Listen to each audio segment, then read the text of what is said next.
జై శ్రీరామ్. నా పేరు డాక్టర్ కొంగల్ శ్రీకాంత్, జడ్చల్ల. నిన్న అర్ధరాత్రి జడ్చల్లలో ఉస్కా మాఫియా చాలా పెద్ద ఎత్తున జరిగిందని సమాచారం ఉంది. దీనిపైన వీడియోలు కూడా రిలీజ్ కావడం జరిగింది. నాకు చిన్న అనుమానం ఏంటంటే గన్ కల్చర్ కూడా జడ్చల్లలో వచ్చిందా అని నాకు కొంచెం ఆశ్చర్యం వేస్తుంది. ఎందుకంటే ఈ ఉస్కా మాఫియాని అరికట్టకపోతే రేపు భవిష్యత్తులో గన్లు పెట్టి కాదు, మనుషుల ప్రాణాల మీద రేపు టిప్పర్లు రేపు వేరే కూడా ఎక్కించి తీసుకుపోయే ప్రమాదం ఉంది. దయచేసి జడ్చల్ ఎమ్మెల్యే గారు స్పందించాలి.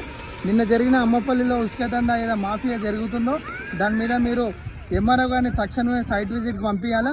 అక్కడ సైట్ విజిట్కి పంపించి డంప్ చేసిన ఉసుకని వెంటనే ఇమీడియట్గా సీజ్ చేయించి రేపు ఇలాంటి చర్యలు జరగకుండా మీరు చాలా సీరియస్గా ఉండాలి దీని విషయం మీద. లేకపోతే దీని వెనుక మీరే ఉన్నారని మేము అందరం అనుకోవాల్సి వస్తుంది. ఎమ్మెల్యే గారు, మీరు దయచేసి దీని మీద తక్షణమే స్పందించి చర్యలు తీసుకుంటారని జడ్చల్ల ప్రజల తరఫున మేము అందరం డిమాండ్ చేస్తున్నాము. అమ్మపల్లిలో కూడా ప్రజలు కూడా దయచేసి అప్రమత్తంగా ఉండాలని కోరుకుంటున్నాం.